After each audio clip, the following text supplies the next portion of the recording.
Yo, bro. Yo, bro. Yo, bro. What's up? Just about to enjoy a nice tall glass, wide glass of coffee. You like the mug vibe in the afternoon? Something about it just isn't right to me. What? Explain that. What do you mean? The feel of the sweet, cold porcelain on your fingertips with like the warm beverage inside is just such a morning feel. You know what I mean? Yeah, I mean, I don't disagree with that part, but like, it's universal is what you're, I mean, it's not universal. You got to put it in a mug. You got to put it in a mug if you're drinking hot coffee, but I just can't bring myself to do that in the afternoon. I get myself a little cold brew. I hear you on that. Get me right in the afternoon. I don't have that workflow. I don't have the cold brew workflow down. Yeah, man, I got me some. I'll get there. Got some nice fresh shipment of Raven roast. I was about to say, did your package arrive? My package arrived. Good. And I beamed it up real nice, like good on the 12 setting. Okay. Right in between, like in a coffee and an espresso. I like a little finer of a grind. Mm-hmm.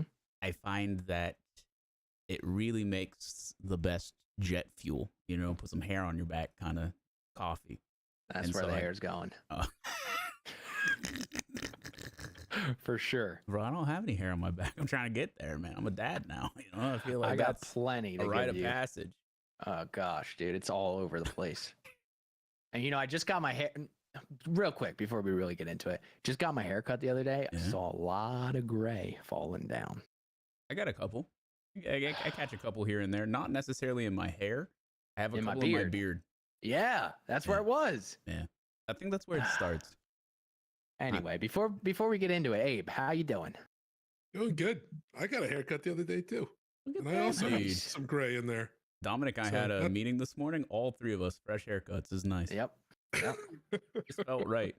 That time of year. I don't know. Our cycles are syncing up. Yeah, I think they are. You spend enough time with another dude. Get that fresh cut on deck, son. Anyway, welcome back. Thanks for joining us. What do we got first on the agenda? Well, I think some gamers have some anger cycles syncing up as well with some announcements that just got happened. So roll the clip. Roll the clip.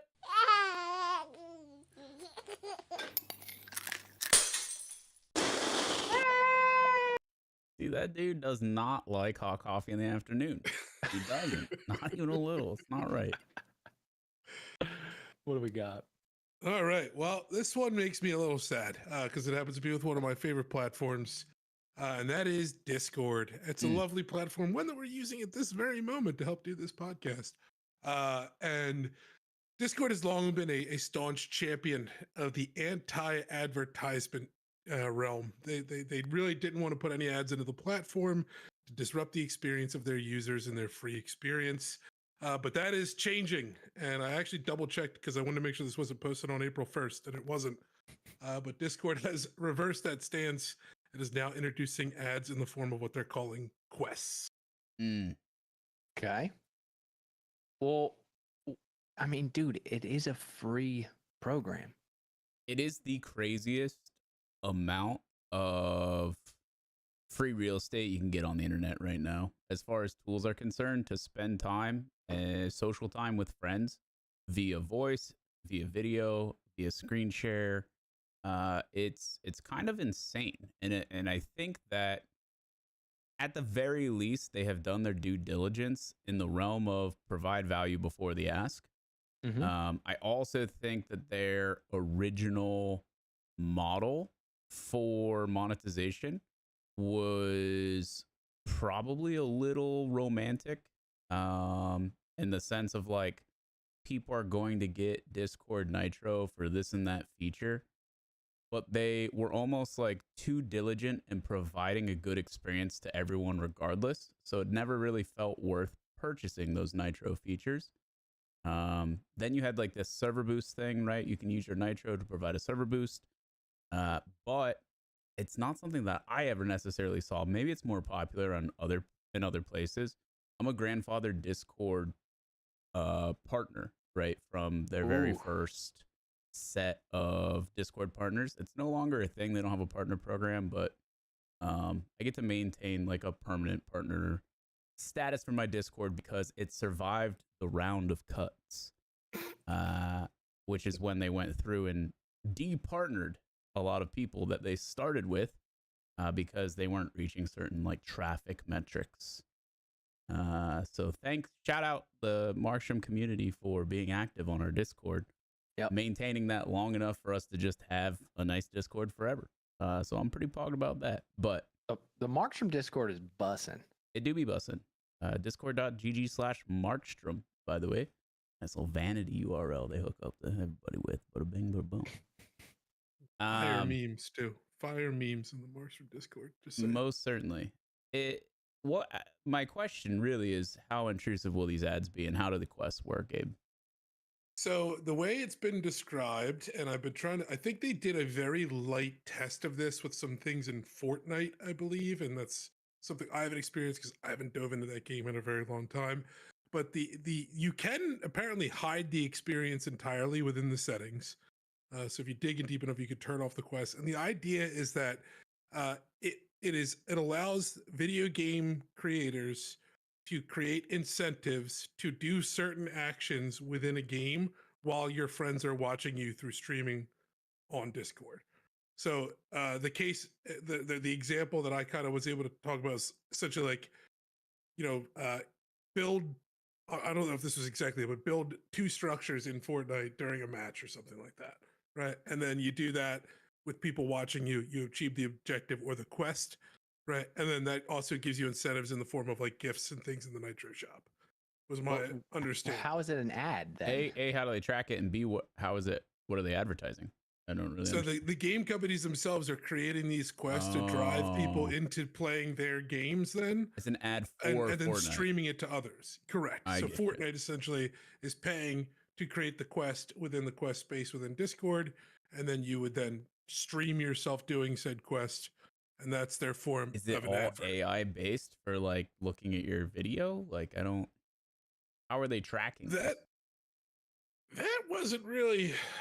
It didn't really talk too much about how it was actually being tracked itself. I couldn't find anything about that, just descriptions of how basically they're trying to make this something that is very unobtrusive. As you've said about Discord previously, they do seem to try to provide as much value as they can. Mm-hmm. They're trying to find a way to introduce this in as little of an impact on the actual user experience as they can. Right. But I think people where they're upset about this is it's mainly the shift in Discord's staunch anti-ad stance and what this might mean for the future of Discord. Yeah, I mean, this feels it sounds voluntary. Is that incorrect?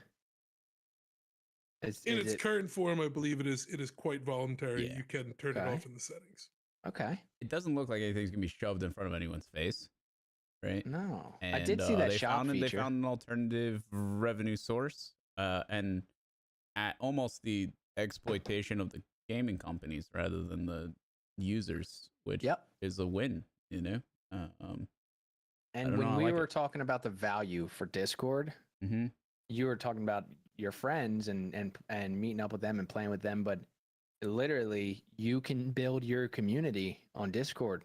It allows everyone to talk to each other, to share videos, to have a private room if you have member services that you have a paywall for, share files. Like, this is a community building software, and like probably the best one out there that is free. And you definitely know that they're doing what they can to monetize and trying to explore what I would consider to be relatively ethical boundaries. They introduced monetization of Discord recently, in like the last year, maybe, with like a 90-10 or a 95-5 split. Maybe I can search that real quick, with the membership or, like the monthly reoccurring split is for Discord. But creator revenue is a 90-10 split, meaning you receive 90% of the money for the membership. Excellent. Yeah, I mean, like 90% as good as anything else, right? And I mean, and you're right. Like, people host all kinds of communities, a lot of teaching type communities. I've been a part. I've paid a membership fee for Discord in the past for something that had to do with like content creation, and the way that you can set it up, super useful. And I mean, people are hosting whole businesses through this platform, so I love that they're exploring all the nooks and crannies of use case, right? Because they have provided a wide array of tools. And I think more power to them. I want to see Discord continue to be successful in a way that's unobtrusive and doesn't, detract from the day-to-day use on the user side of things. So I say go for it. As long as they are not devaluing the experience by doing it, go for it. Yeah, I think if they were, did they have a staunch no ad stance before? Is that what? Okay. Their CEO and everybody very openly said that they were very against integrating ads into the platform. That's what people are probably the most upset about. Is it seems to be, it's the slippery slope argument, right? As to where this goes to next. And I think realistically, I do think people are overreacting, because I think this is a company that, as we've alluded to multiple times already, provides a lot of value. It's a great product. I use it all the time. I love it. And I think it's just, we've been burned so many times with ads in this kind of content creator viewer experience space that people are a little shell shocked when they hear. Yeah, people are going to be sensitive. Like, and also when they stand there and they say, we don't want to shove ads in your face. A, they're not. B, I don't think they imagined this methodology, right? Like this is new. This is innovative in a way. And so you can't really like blame them for not having the foresight of figuring out a solid solution in the future when they said what they said originally. You know what I mean? That's a little nonsensical. So, but so are people on the internet. I think depending on, so if they said we're against ads, we're never doing ads, I'd feel some type of way. But that'd be interesting if they came out saying that, like taking that hard of a stance, we'll never do ads. Then it's kind of interesting. But a business has to bring in revenue. It's a wonderful program. If they feel that strongly about ads, I'm sure they're going to work very hard to not make it like Discord is a billboard, basically. So I'm confident in that. Yeah, more power to them. I'm with Discord. I like it. Well, and I think it would have been way easier for them if they really just were all about raising money in some way, would just be to start paywalling basic services in Discord or something. And they didn't do anything like that. I mean, they could have hid more stuff behind the Nitro paywall. Yeah. So I think this is relatively a soft, foray into this versus something they could have done that would have been a very hard stance to take in another area. Right. Okay. That's an interesting word. I never heard that before.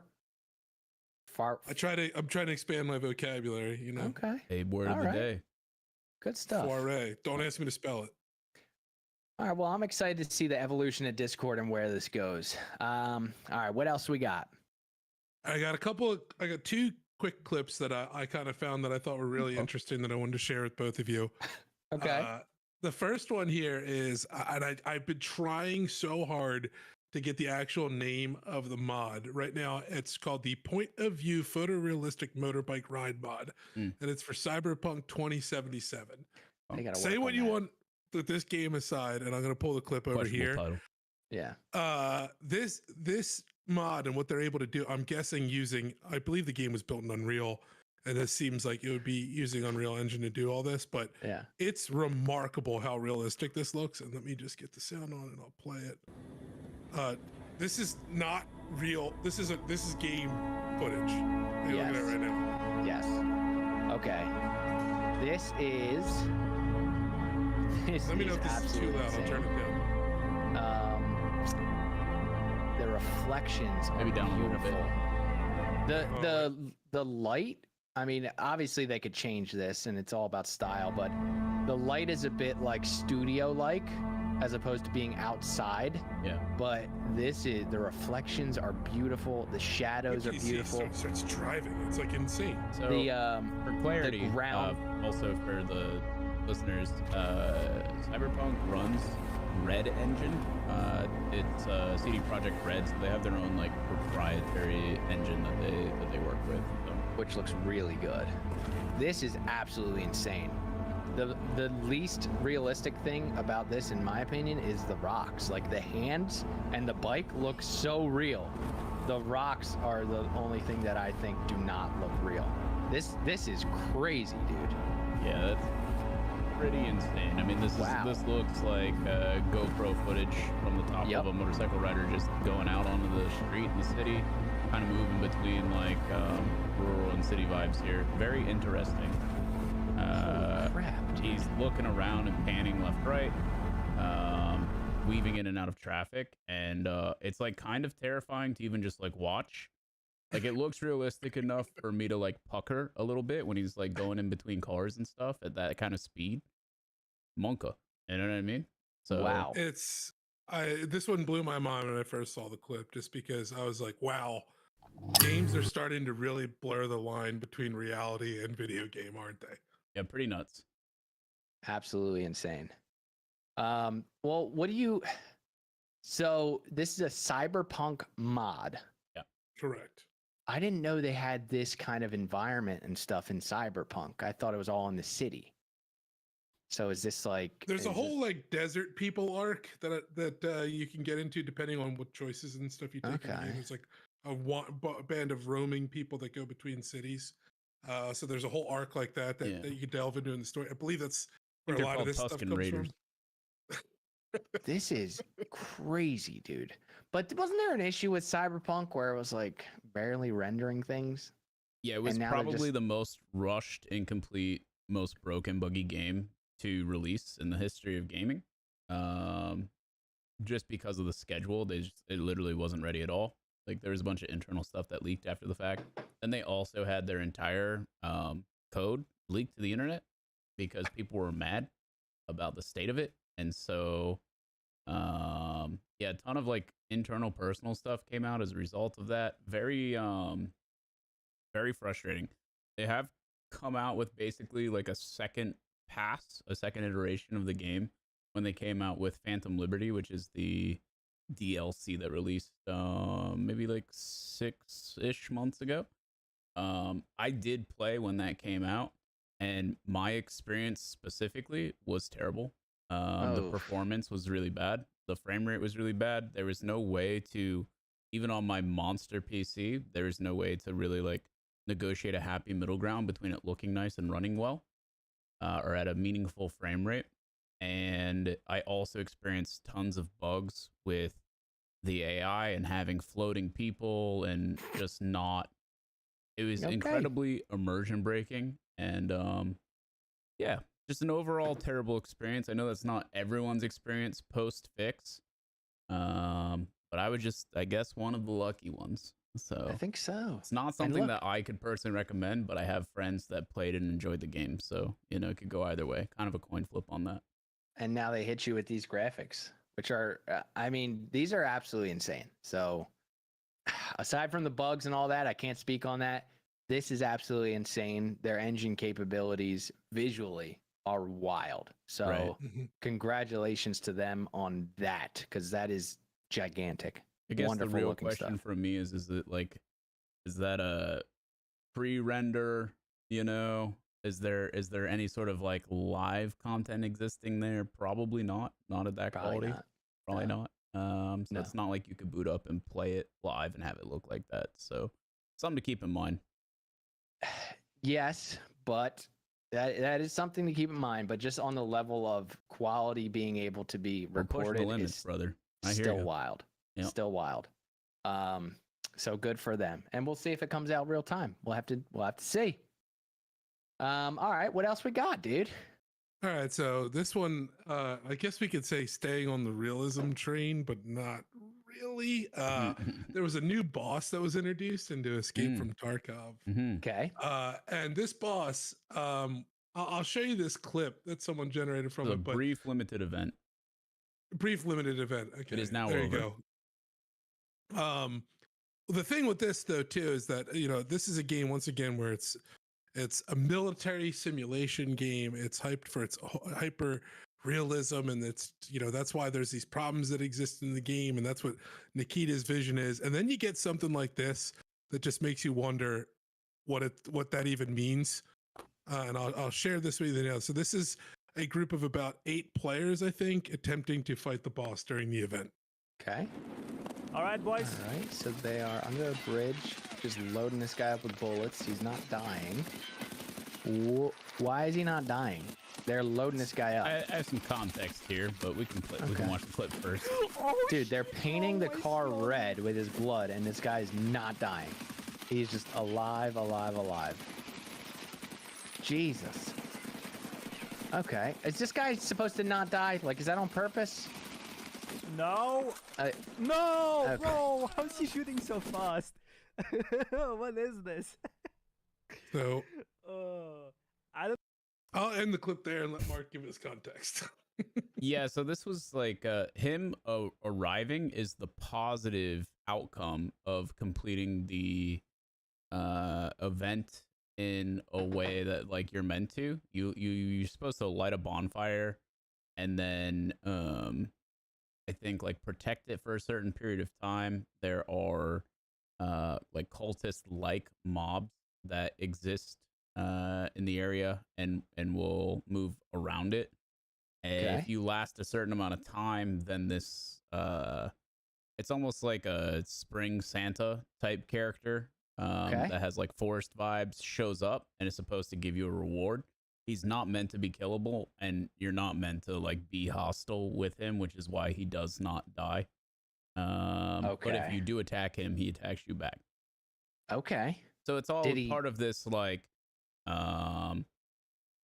Slavic historical lore that they choose to put into the game for a limited event. Obviously, like, yeah, it's there's nothing realistic about it. Like, there's supposed to be like these elements of like magic, right? For these brief periods of time. And my criticism doesn't necessarily lie in the lack of realism. It's the fact that the event was terrible for me. They randomly brought back the winter, like snow, on the maps, despite having taken it out for the season. So they reintroduced it, which is something that like I don't enjoy. I think it has a pretty negative impact on the gameplay. And on top of that, like these random roaming mobs that are cultists like definitely also have a negative impact on just like the flow of the game and everything else happening. And this was on every single map. And so it wasn't avoidable. It was kind of shoved in your face. And if you just wanted to play the game, you really like couldn't to the same extent. So I've actually been on a different game all week because it existed, but now it's gone, thankfully. So I'll be back to Tark and checking out the new patch that happens. But yeah, I'm not a fan of these events. I never have been. What was the event? There was a name for it. I don't remember off the top of my head whatever they called it. That being said, it's gone. It's gone. The idea was like as a community, they're basically trying to piggyback off of the success of Helldivers. They saw like this collaborative community goal. You know how in Helldivers it's like you see like the democracy liberating the freedom of a specific place, and like everyone has to work together, right, to have these successful missions in this one area. The goal, quote unquote, was to see 1 million bonfires lit, and so they were like tracking them. Of course, the in-game tracker didn't work correctly, and you had to like go to a third-party website to like see any sort of like accurate. Yeah, it's just like it's them looking to, you know, copy someone else's homework and doing a very poor job of it. So what can you do? That being said, this new patch that they just dropped looks pretty good. There's some cool quality of life stuff in there. I think for the first time ever, they're actually showing some ballistic information for the bullets in game instead of having to go to a third-party website to figure out what bullet does what kind of damage or penetration. So that's pretty cool. Okay. And then they also added a BTR tank to Woods. So they took that tank idea from Streets, and they brought it onto Woods, and they also introduced the next iteration of their we'll call it like seasonal changes. and so the maps look different for the Northern Hemisphere season. So now we're in spring, and it's like a transition period between winter and summer, obviously. But Well, you I can didn't know they see did that visualized in the game, and it like changes a lot of the terrain as a result.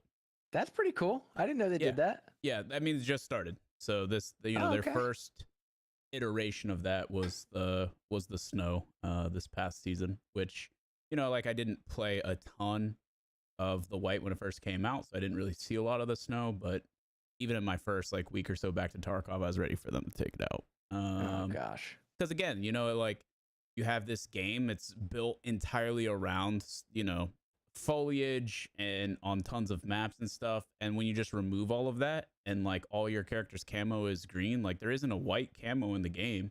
Oh, like they didn't like that's not built in like that. So, that would have been cool if they rolled that out at the same time and people could buy that. That would have been some cool foresight, but that would have been smart on them. There's a lot of decisions that could have been cool. But that being said, it's one of those things where you see movement so much more quickly. People stand out a lot more. They remove like the entire like covert concept from the game. Which is cool to an extent, but it does get old very fast, right? Yeah. Especially if you're later to the wipe and getting started and you're just like forced to fight all the time everywhere because everyone sees each other. It makes life hard, right? So it gives a lot less options for play style. And I think that's really like, if I had to put a pin in the problem there, that's where I'd land. So, we'll see. I haven't played the spring update. I'm looking forward to it. Checking it out. We'll definitely do that probably sometime next week. So we'll see. I'm glad that there was another game that was ready to play for you that I've been excited to watch you play. There's always reliable. Reliable DayZ. I love watching you play that, man. I want to get in there with you. Well, let's make that happen. All right. Maybe if you have any spare time this weekend during the charity event, we could just dive in. I do. Get a little weird. Actually, something just you know what's all right. I'm gonna be truthful right now. I like that. So when you have your business, a business like mine, you get a deposit, you do the work, you get the rest. Yeah. Sometimes when you do a lot of good work, they just pay everything. Yeah. We're locked in, take everything, which is nice. But then when like 6 months go by before the actual date, and then the date comes, it almost feels like you're working for free, even though they already paid. You know what I mean? I know that's not the case. You like to have a little something on the back end to look forward to. Yeah, I hear you. So I had a shoot on Sunday, and the guy called me and said, and basically I have to film. He's a wrestling coach, and he's got young kids that he coaches, middle school, high school. So it's 3 sessions. Yep. And he was like, yo, next weekend, if you can, will be a much better day. And honestly, next weekend for me is a much better day. So I was like, yep, let's do it. So opened up, baby. That's nice. Let's freaking go. We'll make sure you're all set up. Yes. Duo for the kids. Yes. Yeah, it'll be and I was thinking about this too. It's like DayZ's so much more fun with homies. It is very hard to be engaged with the audience and to raise money with another broadcaster there. So it kind of needs, if I'm running with someone, it needs to be someone who's like not live doing their thing. You know what I mean? Behind the curtain, bro. I need a Slum. I need a Stink. You feel me? So yeah, dude. Let's go. Cool. That'll be nice. Oh, just like olden times, man. I love it. Days. I love it, dude. All right. On that bright note, what else we got, dude? Single-digit viewership, son. We're back. It better be a bright one, dude. I don't want any negative notes, man. No, this is a pretty bright episode today. You're always asking me, keep tabs on this. We want to follow up if we hear any more. Like follow up. We got one. Okay. Right? So we talked the other week about the new hype train updates on Twitch. And that would be breaking the barrier between the previous limit, which I think was about 55, to going in excess of 100 on the hype train. To refresh everyone's memory that doesn't know what that is, that would be essentially when you have consecutive gifts of bits or gifted subs or even just traditional subs within your Twitch channel. It can create a hype train. This will unlock potentially emotes and things that might happen for a limited amount of time for anybody that donates during that time frame. So the previous record holder for the hype train, which was Pirate Software and his channel, was a 55 level hype train. With the new announcement of the new increase in hype train, he immediately got his community get together to try and set the new record, and boy did he do it, hitting a whopping 106 level hype train. And that was in after the first donation, 3 hours they kept this hype train going to break this record. Jesus. Yep. He doubled it. Yep. And it goes up exponentially, That is right? correct. In scale? Yes. Yeah. Oh my God. And so in a few hours, we saw like 55,000 subs and 8.2 million bits. And if you were to crunch the numbers on that, we're looking at almost like somewhere around like $375,000. Farming. Yeah. Oh, this guy's got a great niche going. With at least like point 386 total, he gets all of the bits and then 70% of the sub money. So yeah, pretty insane. Good for him, dude. Yeah. Great guy, does a lot of great things for the community. Great things for the gaming industry. Creates his own game. He really pushes people into creation and trying to make games for themselves and where they can start, and provides a bunch of tools and resources. He does a bunch of mental health type discussion. Had a really, really great discussion that I highly recommend looking at. I think it was the creator's Dr. V, I think he goes by. Highly recommend looking that up. Google it. It's a couple hours long, but it is absolutely phenomenal. I really enjoyed it. For how to just navigate life. A little something in there for everybody. He also does a bunch of like ferret rescue work and has a secondary stream that runs all the time, and then uses all of the ad rev for the viewership on that to put back into the ferret rescue. And he has like basically like a cam that you can watch them on and stuff. Love it. So he's got a bunch of irons in the fire in a really positive way. So it's an easy guy to root for, and happy to see it happen to a guy like that. Feels good, man. Good for him. So he's got to have a few whales in his Well, the real takeaway here is that he is a software developer who hosts a community of software developers. Ooh, yeah. So they're probably all a bunch of They do all right. whales. And so, it's no surprise that his community is out here banging in the streets. Maybe we should start a stream for caviar enthusiasts. Okay. Because I mean, like, Right. I've I see where only you're going had with this. caviar when like I've had food with rich people, Right. Yeah. and like, Pertain to Dude. the interests of the affluent. yeah. So I hear you. welcome, guys, to the caviar and yacht stream. You know what we're doing today? We're rating caviar and yacht shopping. And also, let's mention the fact that we get to expense some of the finer things in life because we're creating content. Yeah. Yeah. Well, we're not buying. Yeah, We it's a can't write-off. buy a yacht yet. Like, so how do we do that part? That's what I'll tell you what, the people who really got to figure it out is the Who? people who make content doing travel content, and they just travel as nice as possible all around the world to Mhm. make content out of it. If you have like a real, and they are, everything is costing 2/3 of the cost, right? Yeah. Roughly, for everything that they're doing. So they get like Okay. a 1/3 discount on all their shit.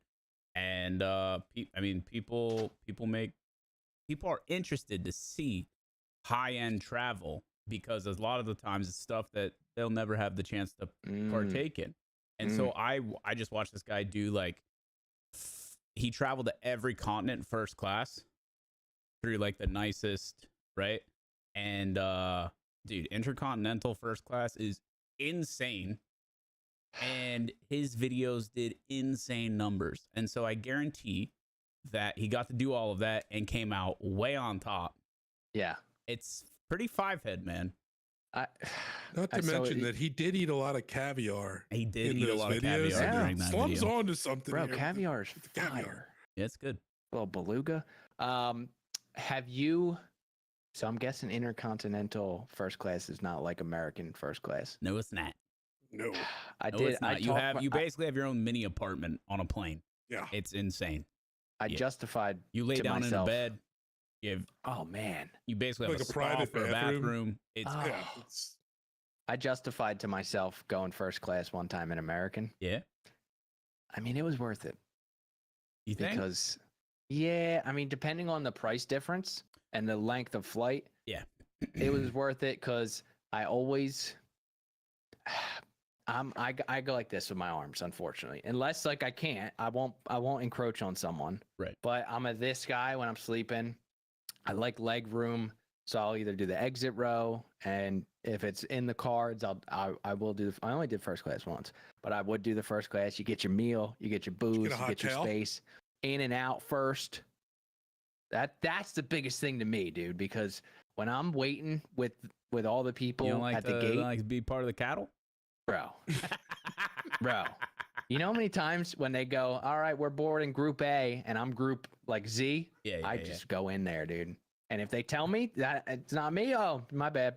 They never, yeah, right. When I fly with Trish, I tell her to say like I'm deaf and get me in there.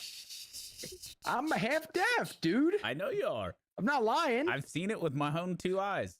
But so, what's the nicest airline you've ever flown on? Nice airlines. No. Yeah. No. Like when you went out of the country, there wasn't like a specific country airline you had to take? I've done Lufthansa.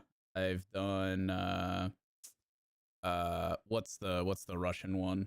I don't hold know. on. What is the Russian one? Airlines. I did Aer Lingus. Aeroflot. I've done UAE. Aeroflot has the highest percentage of international planes that go down. So okay, that's why I took to Moscow. Yeah, I don't know. I've never even both of those are pretty normal. Like they're not. I've never flown like Emirates. You know what I mean? Like, no, yeah. I've done that one time. Our honeymoon was in Thailand. Was it nuts? I mean, we were in pleb class, just to be very clear about that. Yeah, man. And it was still very expensive. But even in pleb class, I mean, those planes are insane. UAE is like, I can see why it's such a sought after like experience. I mean, yeah. What they did for us is since our row is kind of empty, they just blocked off the middle row so we each had like two seats so we could like get some, because that's like 24 hours of flying. So yeah, it's a lot. I think like sometimes you can consider it. Of course, like the price increases exponentially when you're looking to upgrade first class for the longer flights where it is worth it, right? So it's like it always makes it hard. I think there are some rewards type programs where like you get enough points from just normal ass travel, and then you get that one like I'm booking this with the miles, bro. We're going crazy. I haven't done that. We're banking them. Maybe one day we'll do it and it'll be sick, but for now, yeah, we're sitting on them. I think I'm done, dude. I think I'm done with done traveling. I think I'm done with the brokey section, bro. If it's more than 7 hours, I'm going first class. It's time to get bougie, that, dude. Bro. Did you get the hot towel, Slum, in your first class? Yeah, dude. Did you get the hot towel? Yeah, hot towel's the best. I flew on Iceland Air. Yeah. And they gave you your own blanket. It was spaced out, and it wasn't first class. It was just normal. That's why I was wondering, like, if any other country airlines. Yeah, anytime that you're going international, you usually get you get a pillow, you get a blanket, you're usually having a meal. You know? Dude. And there's a little bit more room because they are long flights. It's it's not Spirit, I'll tell you that. But I mean, as far as like nice airlines, the only one I've ever really been impressed with, like, yeah, this is a nice airplane, is like JetBlue. Never been on JetBlue. JetBlue's all right. We usually do Delta. I think I have Delta this weekend for Gamers Outreach. So I don't know, man. Have you ever done a 3-aisle plane? Yeah. Or 2-aisle. Sorry, 2-aisle. I knew what you meant. 3-section. Yeah. Yeah. I did it once. And me and Trisha were all the way in the freaking back, dude, in the middle. That's not what you want. It was bad, dude. You know what else? Dude, Here we go. There's no way. There's no way that someone so good looking should have to sit back there. Is that? No. There's no way that anyone expects anyone who sits in that exit row to do anything meaningful. God forbid they have to. Of course not. They do you accept responsibility to help if some? Yeah, I accept. No one's doing anything, dude. I remember I was sitting with a guy, and this guy, no offense, guy was huge on the other side. And I'm looking at him, and we're kind of joking around. He's like, "Oh, dude, I'm the first one out." I'm like, "I bet you would, dude. And you're in a freaking exit row right now. How the heck? That's not fair." And how big? There's got to be something, He might dude. plug the hole. I'm trying to look at the bright side here. To be fair, though, too, in a Boeing plane, you don't even need to open the door, right? It just comes off at this point. So, yeah, dang. Like, yeah, I don't know. I don't think anything that they discuss for like air safety in general. Most things that could happen that are disastrous, instant. Everything is joke. Everything's a joke. Yep. Like none of it comes into play. The floaty underneath your seat. Sorry, bub. Dead. Not looking good. You're making a landing in the water. Not looking good.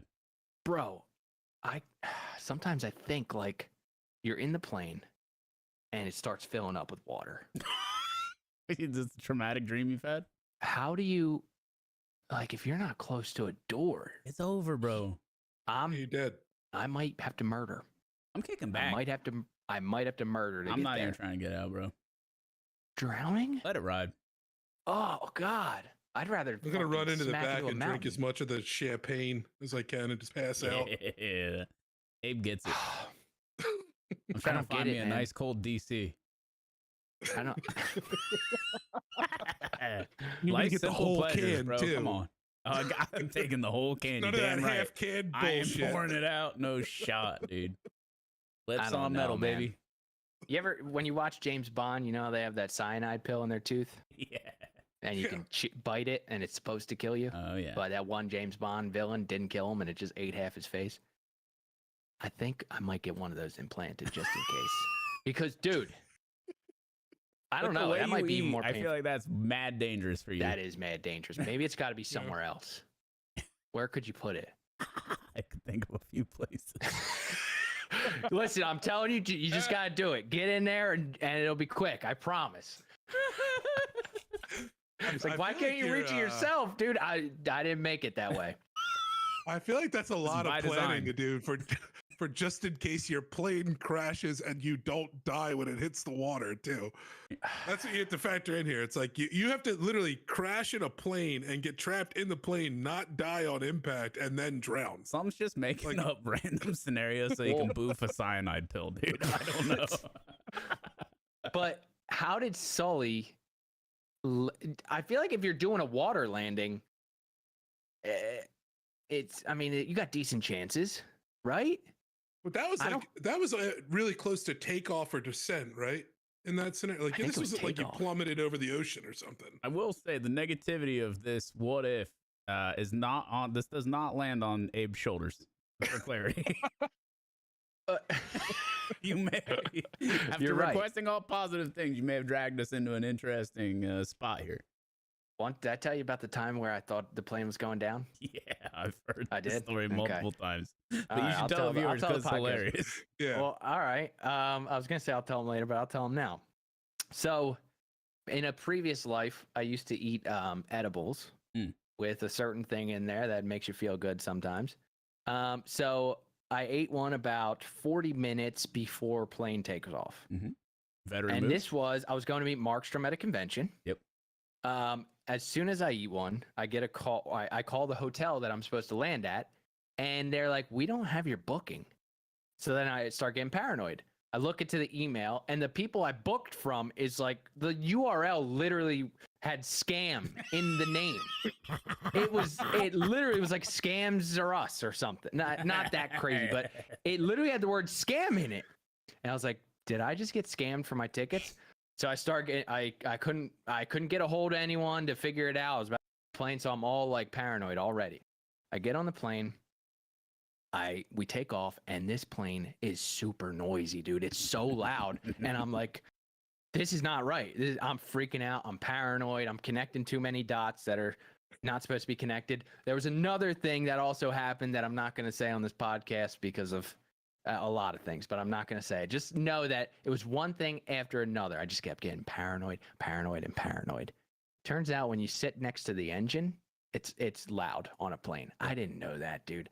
Just everything kept stacking up. I thought we were going down. So for that 6 hours, I was sweating. I was jittering too much, and it was the least enjoyable moment that I've ever had on something like that. And that's one of the reasons why I don't partake in that life anymore. You also landed. I landed. You got your booking sorted, and we had a great weekend. We did have a great weekend. I was out $700 though. Yeah, that's unlucky. Yeah, I got scammed. How the heck did I do a booking through scams.com? I don't know, dude. Listen, they had a great deal. They did. They had a great deal, and that's unbelievable. Something Too to remember to be true, you might say. when you book your San Diego travel this year. When you look into that and you book that, just let's make sure that it's through a reputable resource. Anyway, what else we got, dude? Sorry for that side tangent. No, that was great. So this staying on the positivity, the cool things today, positive things. Yep, positive vibes, guys. Positive vibes. There is a new group in not London, sorry, Birmingham in the United Kingdom at Aston University that paired up with scientists from Japan as well as the United States at Nokia Bell Labs to start doing more research into basically fiber optic cable and fiber optic internet. Yes, sir. And through this research, they basically have found that there are different wavelength bands that have previously not been expanded upon in the usage of internet and the fiber optic cable, specifically the E band, I believe, is the one that they used in this experiment. But without getting too into the weeds on that, using this technique, they have increased the speed of the internet on their fiber optic lines by 4.5 million times. Oh my God. And I said that correctly. 4.5 million times faster internet speeds over average broadband. So to give you an idea of how fast that is, they were able to transfer data at a rate of 301 million megabits, which translates to 37.625 terabytes, which is actually in terms that we're used to as far as internet speed, that would be the equivalent of a 37.625 million megabyte per second connection. That is insane. So faster than gigabyte? Yeah, so that's essentially a terabyte. Yeah. I understand the numbers are you faster, understand the but difference between number of a terabyte and a gigabyte.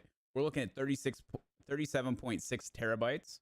Yeah. Versus 1 gig internet or 2 gig internet. That's what I'm saying. So like they offer hey, we got gig internet. Mm-hmm. This is just something totally out of the universe, way above. I mean, this is akin to like a gig internet versus 56K. Like it's nuts. Jesus. We're moving. Yeah, but so how much are they going to charge for time this? Keeps on slipping. Well, the crazy part about it, though, too, is it's using wavelengths that exist within the fiber optic cable today, and they basically do signal boosters and things like that in order to do that achieve like the ability to broadcast on these wavelengths, which also means that our existing infrastructure that's in place, you don't actually need to run new like fiber wire. Oh, they're going to love that. You'll be able to boost through the existing fiber wire. The only chance we have at actually getting it is because we don't have to change the infrastructure. Not that there's fiber everywhere by any means. Crazy. At least not copperless fiber. Yeah. Right? Wow. So. This is crazy, dude. Yeah. Birmingham. I mean, this is where all that Peaky Blinder money went, bro. I love into this research. That's big. Wow. I mean, good on them. That's pretty nuts. Yeah. So, I mean, this is going to be a luxury product or what? Oh, it's not even a product yet. It's not a product yet. This is the research. Let's see if they can. No consumers on this, but matter of time, I'm replicate. Sure. Very polished. Let's see if they can replicate it. I just like making this world eventually smaller coming and smaller, downstream. bro. Smaller and smaller. What does that mean? What do you mean? Just the information, right? Yeah. The transfer of it being so fast. Like I want to have think about with the internet speeds that we have right now, right? Mm-hmm. We play on like East Coast servers because for gaming, because it allows a playable, barely experience for homies out on the West Coast.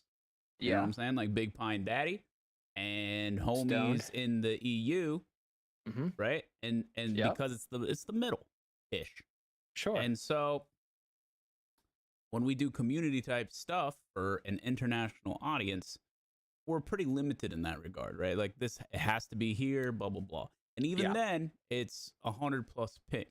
With insane internet speeds like that, bro, and for them to be working on this new E-band or whatever, we're talking like ultra competitive, doesn't matter. We might as well be living next door to each other. And so that's what I mean by making like the world smaller for stuff like that effectively. I see. Very interesting. Very pog. I mean, that goes for like video too. That goes for everything, obviously, but like transmitting video. Yeah. I won't have to be pixelated. Imagine what we can do, you know, drag and drop on Drive, dude. Oh my god. Oh my gosh, dude. Yeah, buddy. Oh my gosh. Yeah, buddy. Yeah, but who's there? Who says we're gonna get this? Big files only, baby. Big files only, dude. Yeah. Oh, that file that Sean just downloaded probably took him 2 days. Yep. Oh man, well, I'm excited. I want to see this in the market one day. I think this will be a great product. Let's see if the people who are doing this study end up driving off a cliff. Yeah. That's a great point. Comcast is waiting with a crowbar. Not necessarily. They got to use their wires. So, I mean, there's a deal to be made. All right. I think we got time for one more. And I'm down to do the thing that you thought I was super excited. I was gonna say we're gonna do. I'm excited now. Yeah, this is like a part of like the lore now. You know, this is the famous milkshake. We'll call it now. Oh yeah. So for those of you that listened last week, I thought Slum wanted to talk about this milkshake really bad, but he actually wanted to talk about something that was important for humanity in the Neuralink, and not this. But I digress. It is, we're right around opening day for baseball. So stadiums across the United States are kind of unveiling new different food products and things like that. And most of the time you're seeing outrageous products at outrageous prices, but not this particular product. So if you go to the Chicago White Sox Stadium and go to a White Sox game, they now sell a massive milkshake for $15 in what I'm dubbing the greatest, probably the greatest deal at any stadium across the United States. 100%. Big value. This is dude, that insane. thing goes nuts. Yeah. I mean, I'm still frugal, so I'm not going to buy it. But when do you drink this at the game? When you drink that? Oh my God. Come on, dude. When you down a couple of like $30 beers and you're like, well, that milkshake sounds pretty good to wash down that dog. I've already spent $200. What's 15 more for that milkshake? It's like seventh inning, though. I'm in, dude. That's what I'm saying. It's seventh like inning when split during right the game. there. I'm in. Yeah, seventh inning, because you drink that too early, you're going to sleep. You're going to sleep. After the milkshake. I'm just saying, dude. I'd be fantasizing about that thing the whole time, like rooting for outs nonstop. Well, you're getting toasted marshmallow, you're getting whipped cream. Like, it's not just a milkshake either. They got the whole thing rimmed with chocolate. $15. If that was a beer that size, it's at least $25. No kidding. And you're talking domestic. Yeah. You're not talking premium. No. That's a Mick Ultra, $25 that size. Crazy. And that really is like what that should be costing right now. So when I saw this, I was blown away. I'm not surprised the internet freaked out over this one. Big value, got man. a good point. You keep the cup. That's big. That's big in my opinion for this value. Typically something like this, you would probably keep the cup. It looks like it's glass in this photo. I highly doubt they would give you glass. No, it could easily be plastic. Yeah. I don't see nothing that's really swaying me one way or the other. So if they can do it and it's plastic and you get to keep that, that's fire, dude. I imagine you'd get to keep this. Yeah. I don't see why you wouldn't. My God. And this is coming in the wake of it. I put this in the notes, but the Phillies, my hometown team, famously just got rid of Dollar Dog Night. which was a big staple of Phillies games. That's trash, dude. We are shedding value in the consumer, the consumer ballpark item or food department, where you can't get a dollar dog anymore. They used to do multiple dollar dog nights. I suspect it's because they have to afford to pay Bryce Harper. For all you baseball fans out there, he's going to cost a lot of money. Wait, I think that's why he's playing on the Phillies again. They signed it. They got him locked up for a while, and I think they want to make it a permanent thing, and which is why it's now $5 for a hot dog. I mean, dude, he's dollar dog night. He's fucking smacks him out of the park. Dude. I don't know, dude. Dogs are pretty good. Love me a good dog. I can't believe they don't have dollar dog night, dude. Yeah. That is like, I guess as people get older, they forget about it. But like growing up, that's the only time we would ever justify going to a game. Right. Yeah. Dollar dog night. Yeah. Dude. Well, they started by putting a limit on how many dogs you could buy in recent years. Like you used to be able to buy, you had $100, you could get 100 hot dogs if that's really what you wanted to do. They don't let you do that. They didn't let you do that anymore, and now it's gone completely this year. No. See, dude, you give them an inch and they take a mile. Yeah. You're not kidding, but I will say the salaries for these players is absurd. Baseball money is crazy. Crazy. Yeah. Baseball money's huge. Arguably some of the least athletic professional athletes of all time. I'm going to go ahead and say it. There are some real unathletic mugs out there. Not a lot of fitness involved in professional baseball for a lot of positions. Not all. For a lot of positions. But a lot of positions. Yes. I think in terms of pure athleticism, you're correct. I also think it's one of the hardest. Hitting a baseball is one of the hardest professional. You got to have sporting things you can do. Yeah, you got to have the hand-eye coordination, and you got to have a rocket for an arm. If you got that, you're playing ball, dude. Like it's that simple. Yeah, and you're making like 20. Like these guys are making $39-40 million at the top end a year, which is insane money. Well, and it's fully guaranteed in baseball too. So. Let me in soccer, are they making that kind of money too?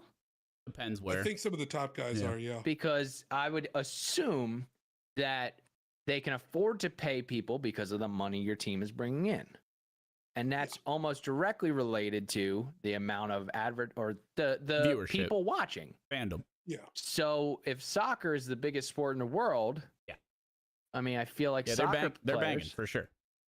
Yeah, some of the highest. Baseball has the luxury of a 162 game season, though, right? So they have 162 games that they play, both home and away. They get local TV deals plus national TV deals. So, like the ESPNs and things, the Milkshakes, showing games plus the local station, and plus, like you said, the Milkshakes and stuff. 81 home games of revenue from consumer goods, T-shirt sales, beers, all that stuff, plus parking. Versus there's a lot of money in baseball. Premier League, where there's 38 matches for a season. Yeah. Okay. Or the NFL where you get 8 home games. Right. So I wouldn't drink this milkshake.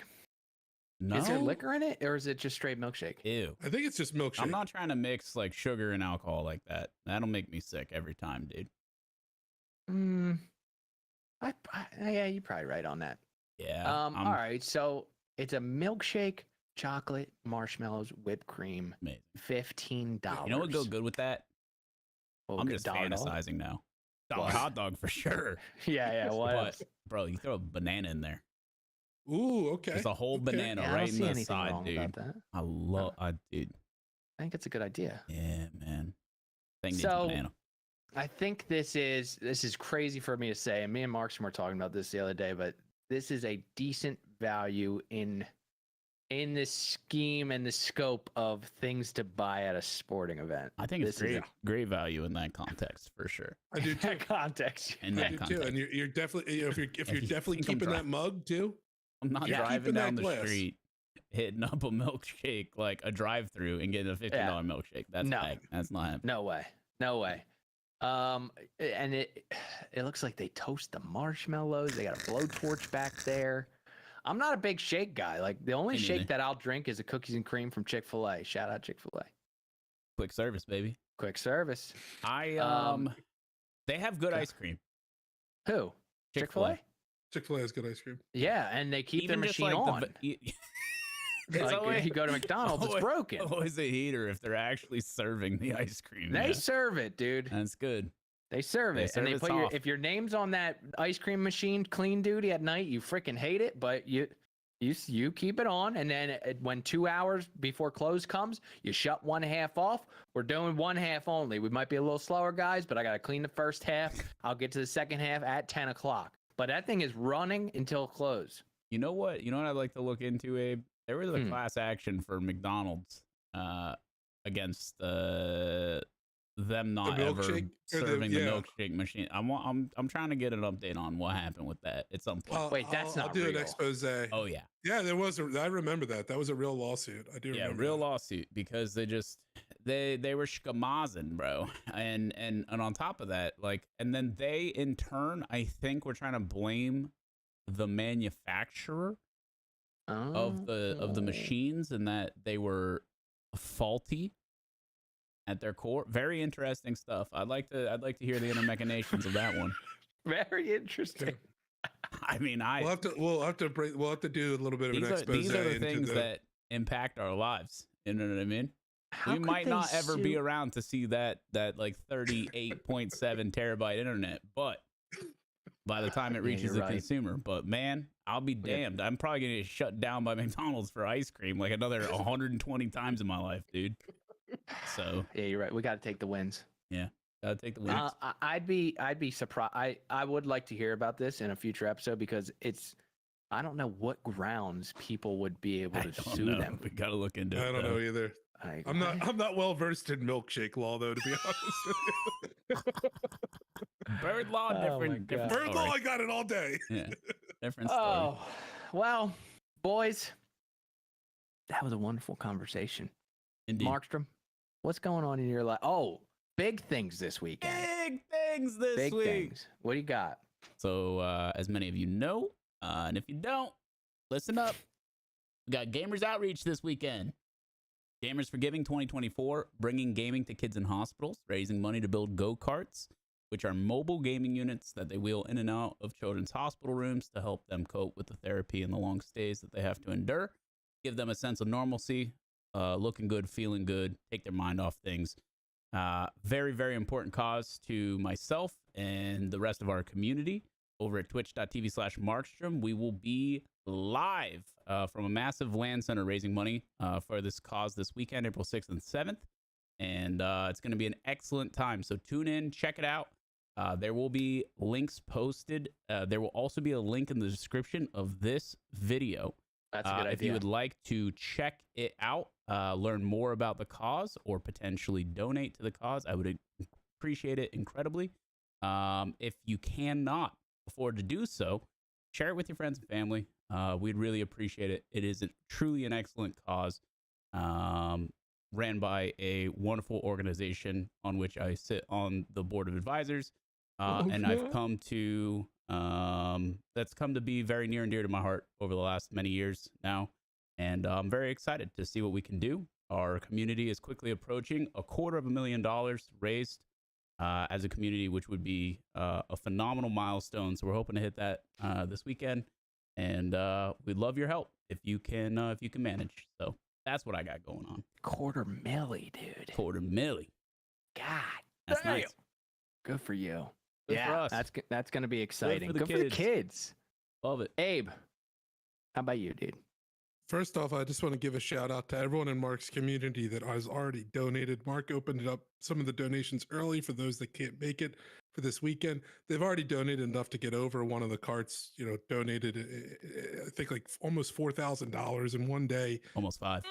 Almost $5,000 in one day. I mean, just incredible. Great job by Mark's community. As they always do, stepping up for this event. It's awesome. Please help out the kids. Can't echo that enough. Twitch.tv/Markstrom.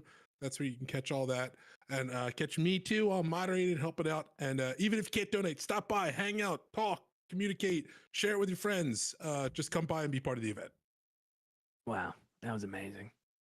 Yes, big event, big event. I don't have to say it any more than they already said it, but I will also be there and possibly playing a little DayZ with Markstrom. Yes, sir. That'll be very exciting. So that is the most important thing, to be honest. So be there or be square. Donate if you can. Share if you can. But the second ask for today, would you kindly smash that subscribe share, follow, share this podcast with your auntie, your uncle, your dad, your mom. We do this podcast every single week, unless Markstrom has a baby or Abe goes on vacation. We come here, we have a good time. We talk about tech, we talk about media, we talk about gaming, we talk about all sorts of stuff that we're interested in, and we want to share that enthusiasm with everyone out there. So I had a wonderful time this week. I hope you boys had a great time as well. Thank you guys for stopping by. This has been another successful episode of the Plugged Podcast, and we will see you guys next week. Peace. Peace.